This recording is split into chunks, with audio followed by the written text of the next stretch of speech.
చారిత్రాత్మక నగరమైన విజయనగరంలో జ్ఞానవంతుడైన రాజు కృష్ణదేవరాయలు న్యాయంగా పరిపాలించేవాడు. కృష్ణదేవరాయలు అతని ఆస్థానంలో పండితులు మరియు మంత్రుల మధ్య కూర్చుని పిటిషన్లను జాగ్రత్తగా వింటూ మరియు న్యాయం అందించేవాడు. ఒకరోజు ఇద్దరు వ్యాపారులు రాజసభకు వచ్చారు. ఇద్దరూ ఒకే ఏనుగుపై యాజమాన్యాన్ని ప్రకటించుకున్నారు. ఇద్దరు వ్యాపారులు కోర్టులోకి ప్రవేశించి బిగ్గరగా వాదించుకున్నారు. ఇద్దరూ ఏనుగు తమదేనని చెప్పుకున్నారు. తెనాలి రామకృష్ణ ప్రశాంతమైన చిరునవ్వుతో ముందుకు అడుగుపెట్టాడు. ఏనుగు ఇద్దరికీ ఎలా స్పందిస్తుందో చూద్దాం. నిజం దాని హృదయంలో ఉండవచ్చు అని ఆయన సూచించారు.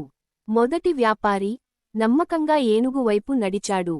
ఏనుగు అతని వైపు చూసింది, కాని ఎటువంటి భావోద్వేగాన్ని చూపించకుండా నిశ్చలంగా ఉండిపోయింది. రెండవ వ్యాపారి దగ్గరికి రాగానే ఏనుగు ఆనందంగా తన తొండంతో అతని చుట్టూ చుట్టి స్పష్టమైన ప్రేమను చూపించింది. నిజం అందరికీ స్పష్టంగా కనిపించింది.